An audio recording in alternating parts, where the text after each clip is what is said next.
Yeah, man, no, it's no textbook for this, bro. There's no textbook on being a man, being an adult. And as a young man, I think the closest thing that we have to a textbook is our fathers, you know what I mean?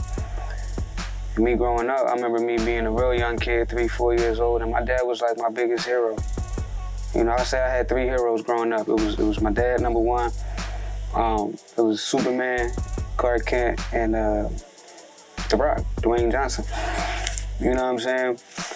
And my dad above them all, but I know that, you know, just when he and my mom separated, I started to see him less and less, and, you know, I didn't realize why he wasn't there, but I also didn't realize how much his absence affected me, you know what I mean?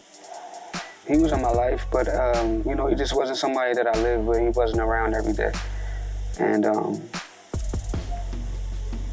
you know, at times I felt like I had to navigate this world and figure out how to be a man on my own, you know what I mean? Which I did.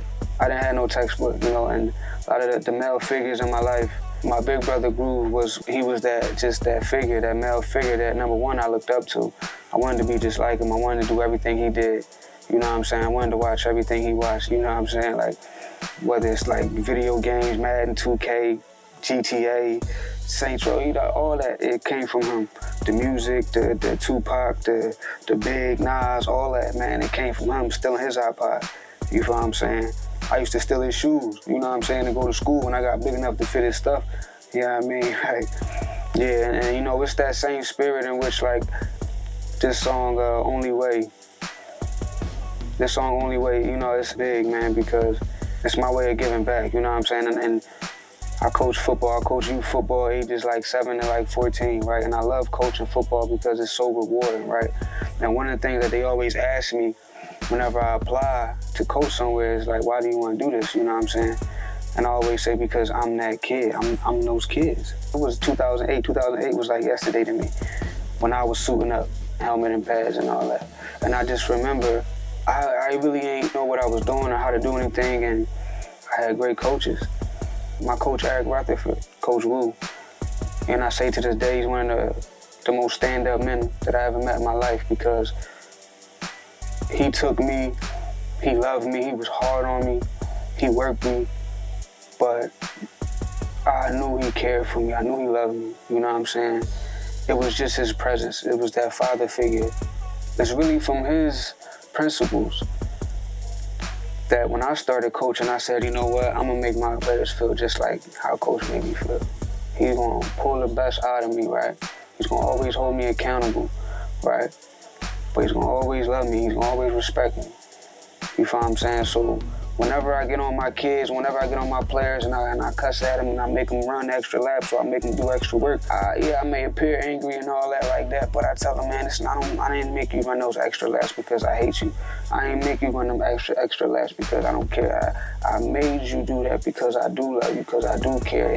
And this life, you gotta learn discipline. You gotta learn respect. You feel what I'm saying? I can't send you out here in this world thinking that you can just have your way all the time. You know what I'm saying? But it's always tough love, and there's always a time for gentle love too. You know what I'm saying? And Coach Wu taught me that too.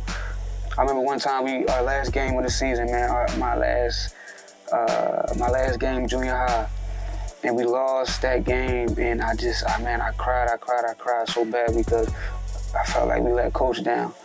And man, through all my emotions and all that, Coach came to me. And he just hugged me. And he said, it's all right, man. He said, it's all right, you know I love you, man. And man, it was, because it was like, damn, I never had this. I never experienced that, you know what I'm saying? So, yeah, those are my kids, man. Those are my sons, bro. And I ain't got no kids right now. I don't got no sons right now. So those are my young boys, man. They my dogs. And I think Only Way is the song that, it's a song for them. It's a song for all the young boys out there that need a big brother, that need Coach Lou. You feel what I'm saying?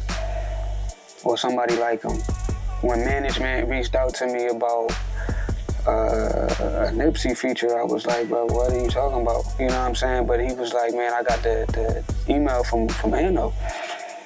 He said it's gonna cost a pretty penny, but we can make it happen. And I was like, well, fuck, if we can make it happen, if you sure we can make it happen, then we can make it happen, then yeah.